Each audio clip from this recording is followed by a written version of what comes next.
Captain Rebecca Hayes stood at the main viewport of the UES Hyperion, her hands clasped behind her back. The stars stretched endlessly before her, but her mind was on the message she'd just received. Her brown hair was tied back in a neat bun, her uniform crisp despite being 18 hours into her shift. The Council's ultimatum played over and over in her thoughts. "Captain," First Officer Thomas Reed's voice broke through her concentration. "Engineering reports the new shield upgrades are complete." She turned to face her second-in-command, noting the worry lines around his eyes.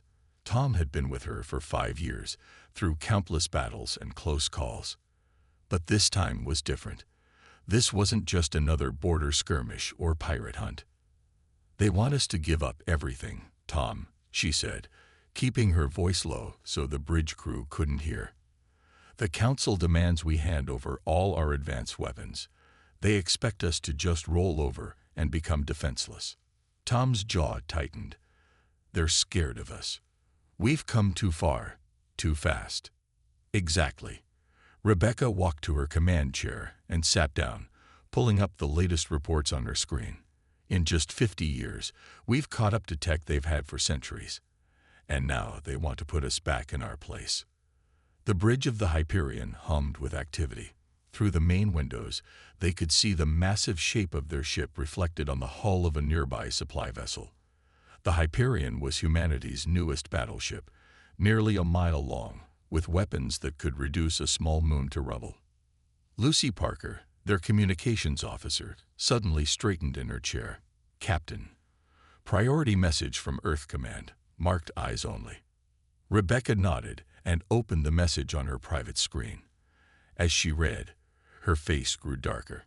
"They're not just making threats. The Council's moving ships, big ones. They're positioning for a strike." Tom leaned over her shoulder, reading quickly. 8 dreadnoughts near Jupiter's orbit. "They're not even trying to hide it anymore." "Get me engineering," Rebecca ordered. "I want to know if those shield upgrades will hold against Council weapons." The face of Chief Engineer Robert Nash appeared on her screen, his normally cheerful expression replaced with determination. "Captain, we've doubled the power to the forward shields. But these aren't just regular upgrades. We've added something special. The Council won't know what hit them." Rebecca allowed herself a small smile. That was humanity's greatest strength, innovation under pressure. While the Council had grown comfortable with their technology, humans had never stopped pushing boundaries, finding new ways to survive. "All hands, this is the captain speaking." Her voice echoed through every compartment of the massive ship. "By now you've all heard about the Council's demands. They want us to give up our rights to defend ourselves. They want us to bow down and accept their authority over humanity's future." She paused, looking around at her crew. Each face showed the same determination she felt. "Earth Command has given us new orders. The Hyperion will not stand down. We will not surrender our weapons. And if the Council wants a fight, we'll show them exactly what humanity can do." The bridge crew cheered, their shouts echoing through the command deck. Tom grinned at her, the worry in his eyes replaced with fierce pride. "Plot a course for the Proxima system," she ordered. "We know they're gathering forces there. Time to remind them why picking a fight with humans is a bad idea." As the Hyperion's engines powered up and the massive ship turned toward its destination, Rebecca thought about the message from Earth Command. There were other details she hadn't shared yet. Intelligence about secret Council weapons, hidden fleets, and plans already in motion. But she knew her crew. They would face whatever came with courage and skill. "They think we're too dangerous to be left alone," she murmured to herself as the ship jumped to faster-than-light speed. They're about to find out just how right they are. The Hyperion streaked through space, its powerful engines leaving a trail of blue fire. In its wake, supply ships and smaller patrol vessels scrambled to spread the word. Humanity was done playing by the Council's rules. The time for talking was over. War was coming to the stars. The Council chamber station hung in space like a giant silver wheel. Its polished surface reflected the light of 3 nearby suns, making it look like a floating jewel. Inside, the air was tense as Admiral Frank Cooper walked down the main hall, his footsteps echoing on the marble floor. "They're waiting for us," said Marcus Wells, Earth's representative to the Council. His face was pale, and sweat showed on his forehead. "All 12 Council races are here today." Admiral Cooper nodded, straightening his dark blue uniform. He knew this meeting wouldn't end well. The Council had already made up its mind about humanity. This was just for show. They entered the huge circular chamber. Tall windows showed the stars outside. Around a massive table sat the representatives of the 12 oldest spacefaring races. Some looked almost human, others were completely alien. All of them stared at the two humans with cold eyes. "The Council recognizes Earth's representatives," said the head speaker, a tall being with gray skin. "You are here to discuss your response to our demands." Admiral Cooper stepped forward. "Earth has considered your ultimatum. We refuse to give up our weapons or limit our fleet size. Humanity will not be bullied." Angry whispers filled the room. The head speaker's face darkened. "You mistake this for a negotiation, Admiral. It is not. Either comply or face the consequences." Marcus Wells pulled out a datapad. "We have evidence of Council ships moving into attack positions near Earth space. You're planning to attack us whether we agree or not." The room went silent. Then one of the Council members, a reptilian creature, laughed. "Humans, always so paranoid, always seeing threats where there are none."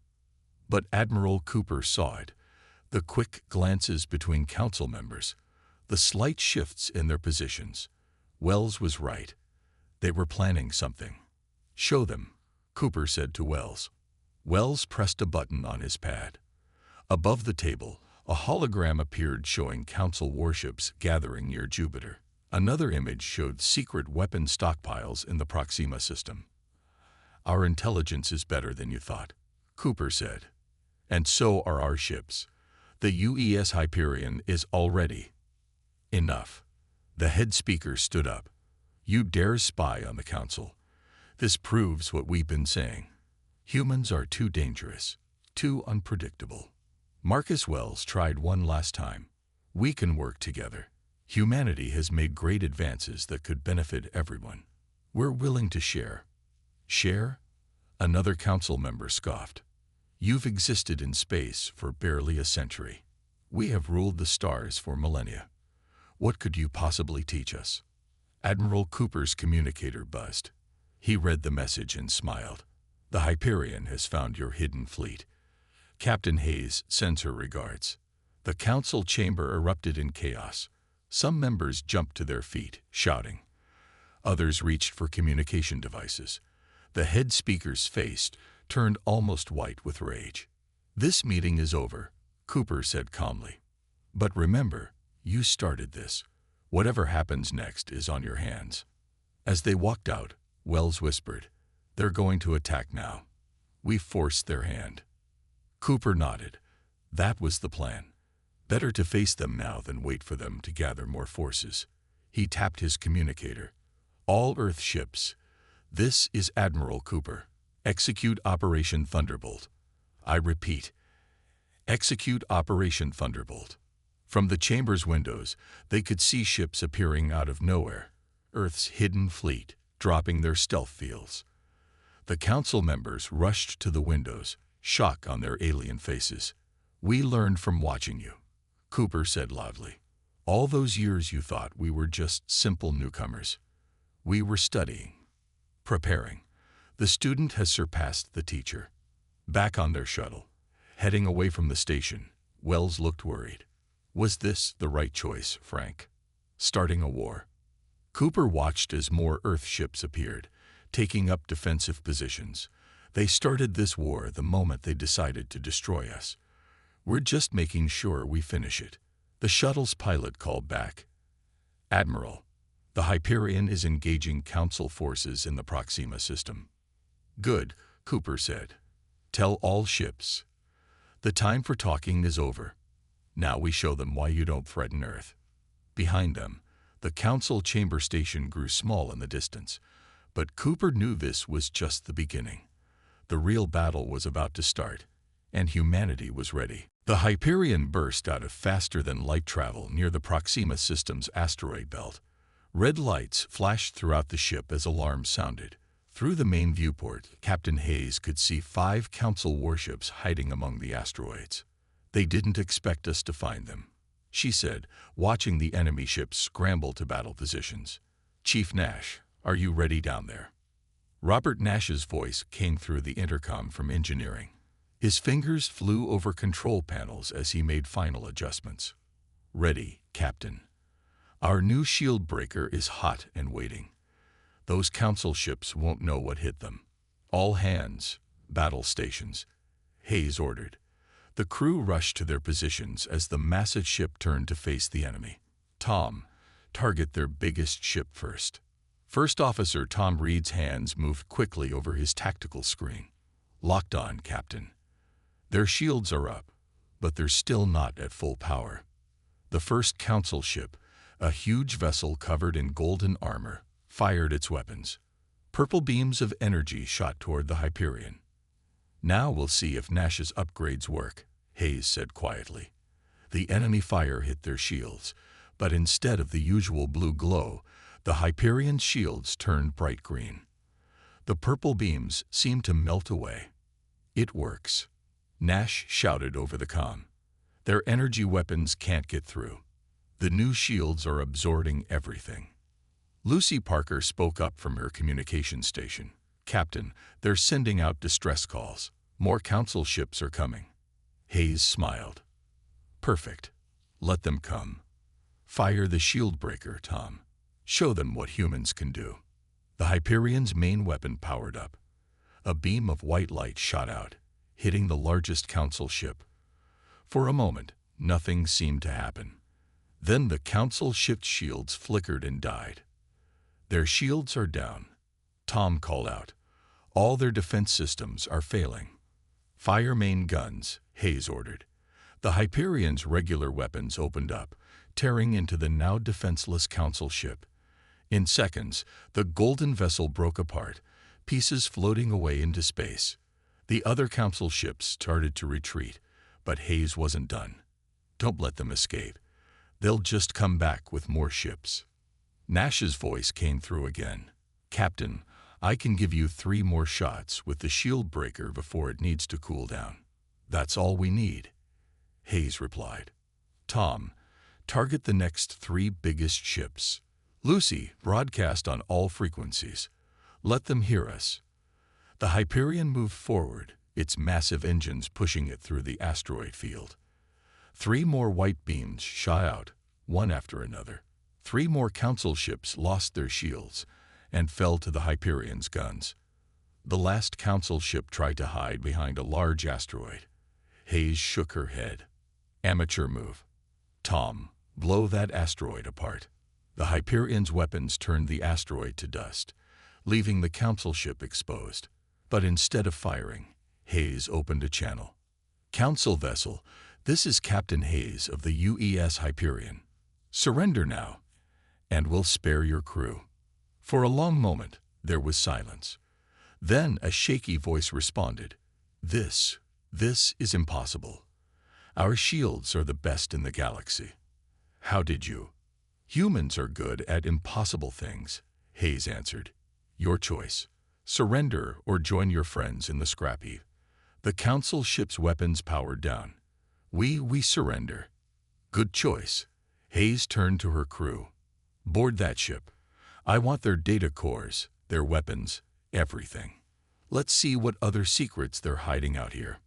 As her crew moved to capture the Council ship, Hayes got a message from Admiral Cooper. "Good work, Captain. But this is just the start. The Council's main fleet is moving. They're heading for Earth." Hayes looked at the destroyed Council ships floating in space around them. "Let them come, Admiral.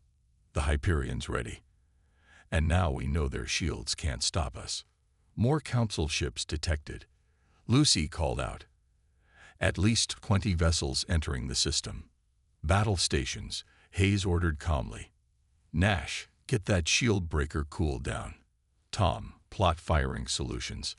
Lucy, tell that surrendered ship to stay put, or we'll blow them up too.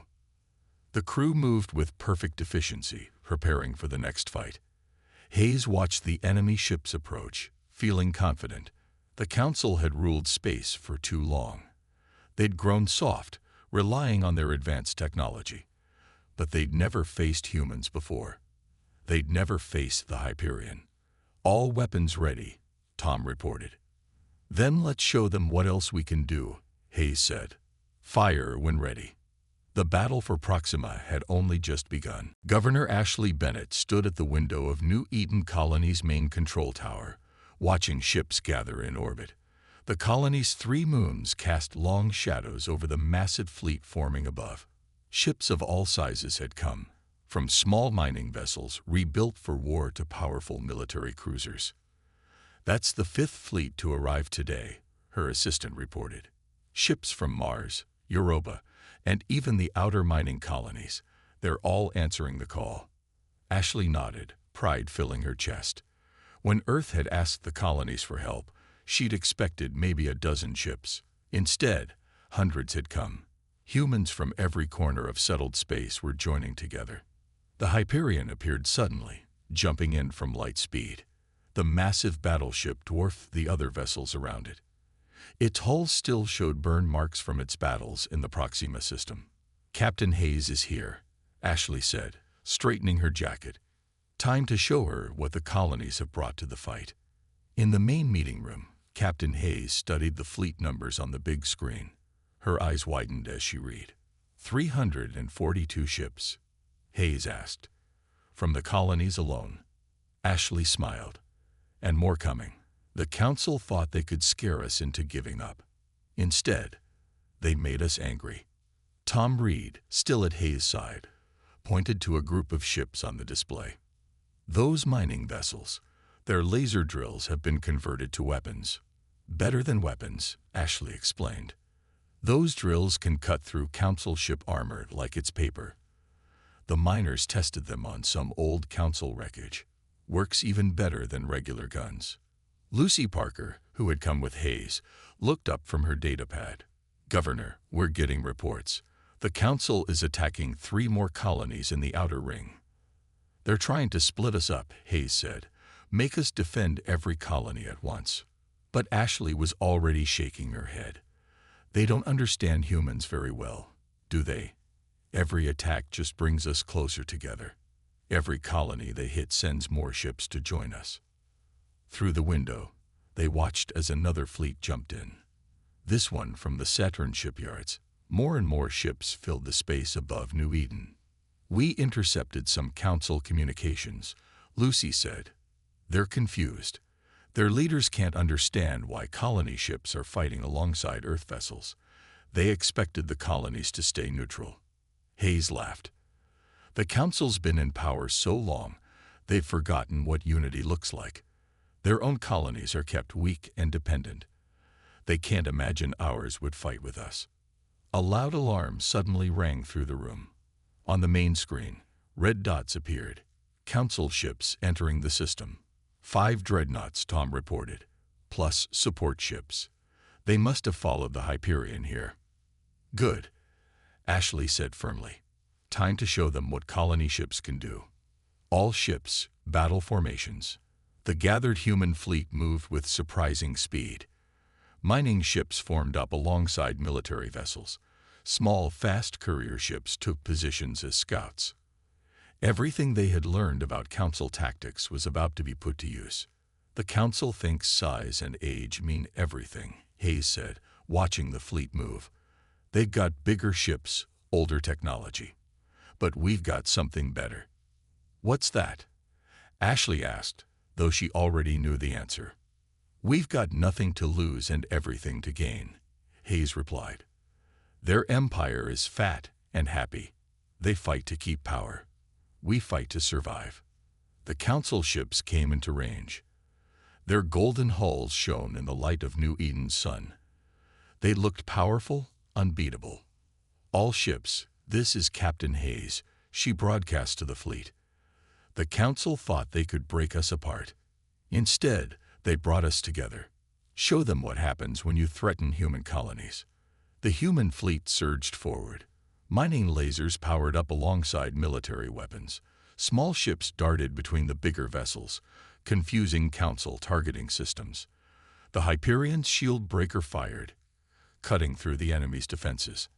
Ashley watched as her people fought alongside Earth's military.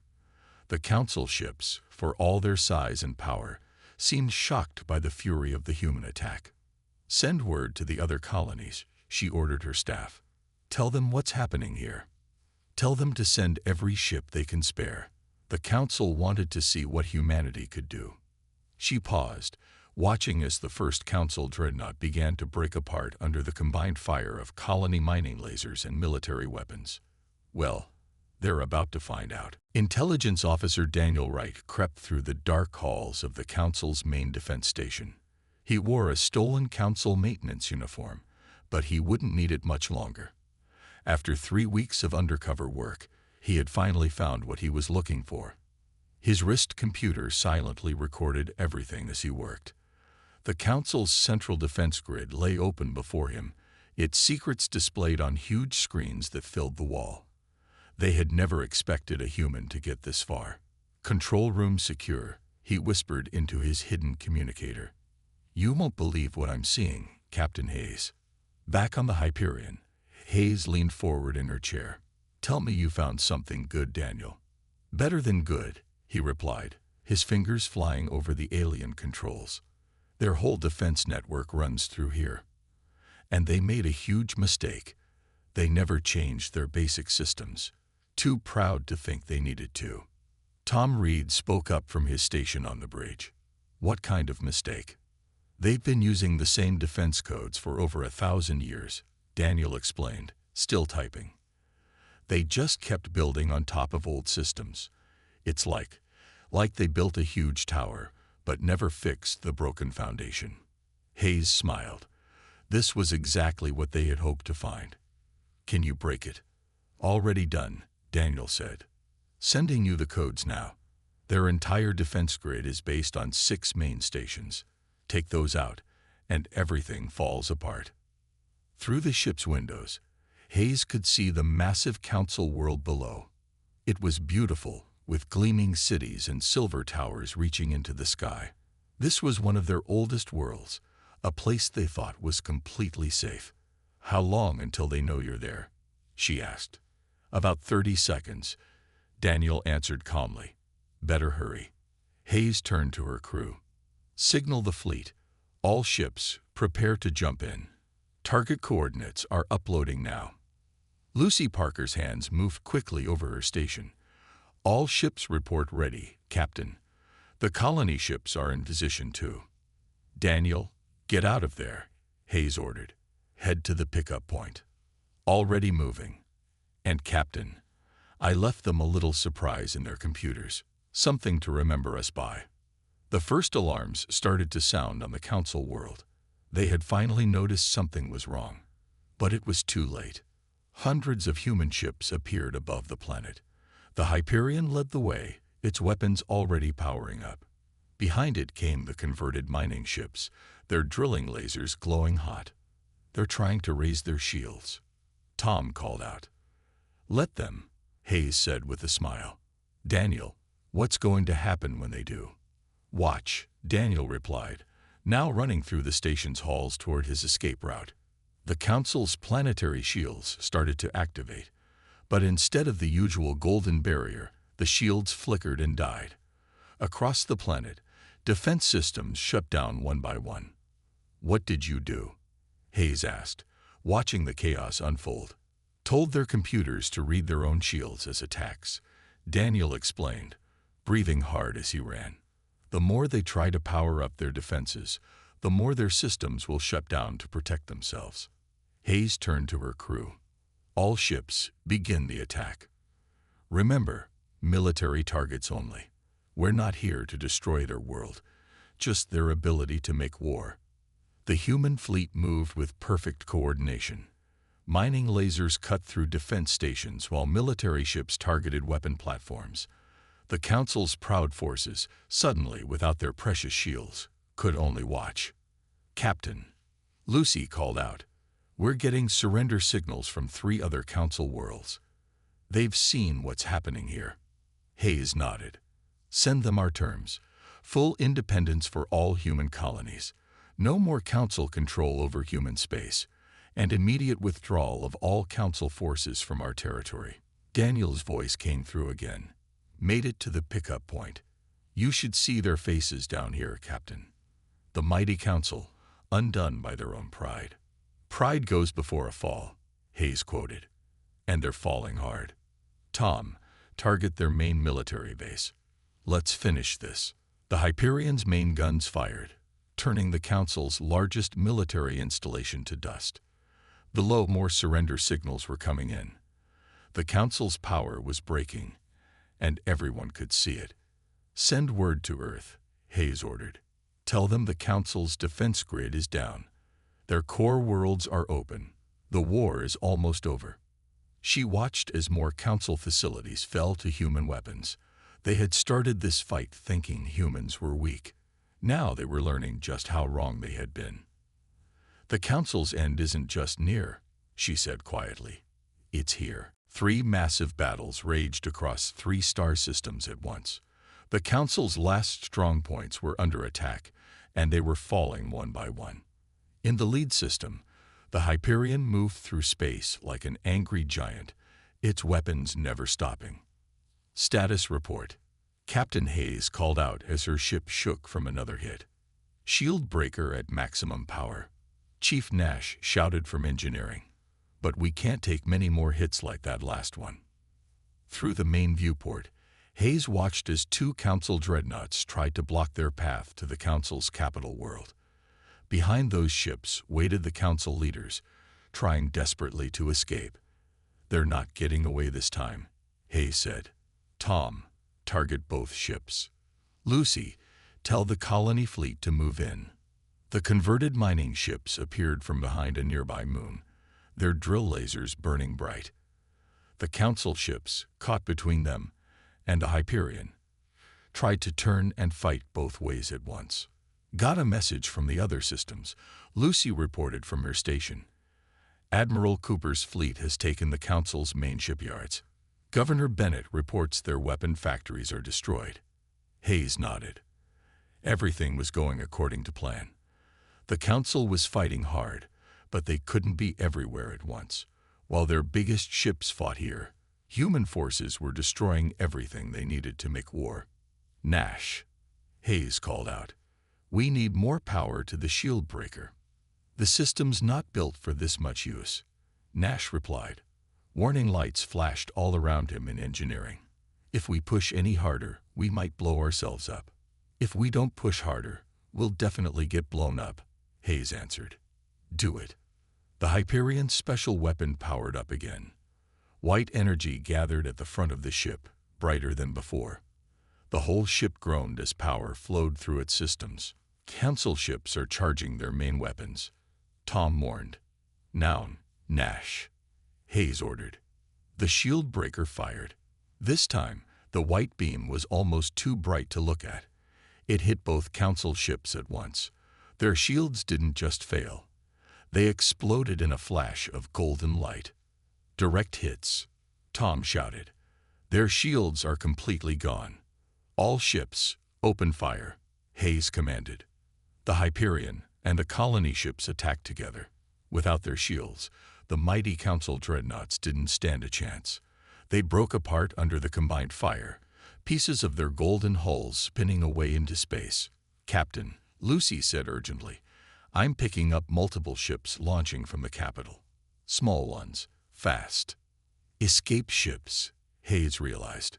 The Council leaders are running. She opened a channel to the fleet. All ships, do not let them escape. If they get away, they'll just rebuild somewhere else. The battle became a chase. Council escape ships darted through the debris field, trying to reach safe distance for light-speed jumps. Human ships followed, weapons blazing. Nash, how many more shots do we have? Hayes asked. Maybe 1, he answered. After that, the whole system will burn out. Hayes looked at the tactical display. Most of the escape ships had been caught, but 3 were about to get away. The biggest one, right in the middle, would be carrying the Council's highest leaders. "Plot an intercept course," she ordered. "Put everything we have left into the engines and the shield breaker." "Captain," Tom said quietly, "if we fire the shield breaker at this power level, we might not survive it." Hayes stood up from her chair, watching the escape ships get closer to their jump point. "Send this message to Earth. The Council ends today." The Hyperion's engines burned blue-white as the ship pushed forward. Warning alarms screamed through every deck. In engineering, Nash bypassed every safety system, pushing power into the weapons. "Target locked," Tom called out. "Fire," Hayes ordered. The shield breaker fired one last time. The white beam was bigger than ever before. It caught all 3 escape ships at once. Their shields shattered, their engines died. The Hyperion's weapon systems exploded right after, decks going dark as power failed. But it didn't matter. The Council ships hung dead in space, their leaders trapped. "Send in the boarding teams," Hayes ordered, watching from emergency lighting. "Let's go get them." As human ships moved in to capture the Council leaders, Hayes smiled. The Hyperion was damaged, but they had won. The Council's reign was over. "Not bad for a bunch of primitives," she said quietly, watching the boarding teams move in. "Not bad at all." The Great Hall of Earth's new Congress buzzed with activity. Representatives from every human world sat alongside delegates from former Council races. 1 month had passed since the Council's capture, and the galaxy was changing fast. Captain Rebecca Hayes stood at the speaker's podium, her uniform still showing signs of the final battle. The Hyperion's crew sat in the front row, including Tom Reed, Lucy Parker, and Robert Nash. All of them had received medals for their service. "The war is over," Hayes began, her voice carrying through the huge room. "The last Council forces surrendered yesterday. Their 1,000-year rule has ended." Admiral Cooper stood up from his seat. "Thanks to the Hyperion's crew, and especially Captain Hayes, we found all the Council's hidden weapons and bases. They can't threaten us anymore." In the back of the room, Daniel Wright smiled. His computer work had given them everything: secret codes, hidden facilities, and all the Council's carefully guarded technology. Governor Ashley Bennett spoke next. "The colonies are free. Not just human colonies, all colonies. The Council can never again tell any world what they can or can't do." On huge screens around the room, images showed the changes happening across the galaxy. Former Council worlds were choosing their own leaders. Trade routes were opening up. Ships from different species flew together freely. "But now comes the hard part," Hayes continued. "We won the war. Now we have to win the peace." She pressed a button, and a new image appeared. The Hyperion, now fully repaired, floating beside a newly built space station. "This station will be the home of the new Galactic Assembly," she explained. "Not a council that rules by force, but a place where all species can meet as equals. Humans will have a voice there, but so will everyone else." Tom Reed stood up. "What about the Council leaders, the ones we captured?" "They will face trial," Hayes answered. "Not for being Council members, but for the crimes they committed. The attacks on peaceful worlds, the threats against Earth, the illegal weapons they built." Lucy Parker checked her data pad. "We're already getting requests from 50 different worlds. They want to join the Assembly. They want to learn from us." "Learn from us?" Nash asked, surprised. "But they're older than us, more advanced." Hayes smiled. "They were more advanced, but they stopped learning, stopped growing. That's why they feared us so much. Humans never stop learning, never stop trying new things." The room fell quiet as the former head speaker of the Council was led in. No longer wearing grand robes, the alien leader looked smaller, older. "You were right about one thing," Hayes said to the former leader. "Humans are dangerous, but not in the way you thought. We're dangerous because we bring change, because we don't accept limits, Because we work together instead of letting others tell us what we can't do. The head speaker looked around the room, seeing humans sitting with members of races that had once feared them. Perhaps we were wrong about many things. The good news is you get to learn from those mistakes, Hayes replied. Everyone does. That's another human trait we're happy to share. Learning from failure and getting better. She turned back to the gathered crowd. The Hyperion will lead a new fleet, not for war this time, but for exploration. There's so much of the galaxy we haven't seen yet, so many new things to discover. Admiral Cooper stood again. And Captain Hayes, your first mission with this new fleet. We're going beyond the old council borders, she answered. There are whole regions of space they never explored because they were too scared of what they might find. We're not scared. The room erupted in cheers. Human and alien voices mixed together, celebrating not just victory, but a new beginning. Later, standing on the Hyperion's observation deck, Hayes watched ships from a dozen different species flying past. Tom joined her at the window. Quite a change from a month ago, he said, when we were fighting for our lives. Hayes nodded. The council thought they could stop change by stopping us. Instead, they caused the biggest change in galactic history. Through the window, they could see the new assembly station being built. It would be bigger than the old council station, with room for any species that wanted to join. Ready for what comes next? Tom asked. Hayes smiled, watching the activity around her ship. The Hyperion had won the war. Now it would help build the peace. Always ready, she answered. After all, we're human. Moving forward is what we do best.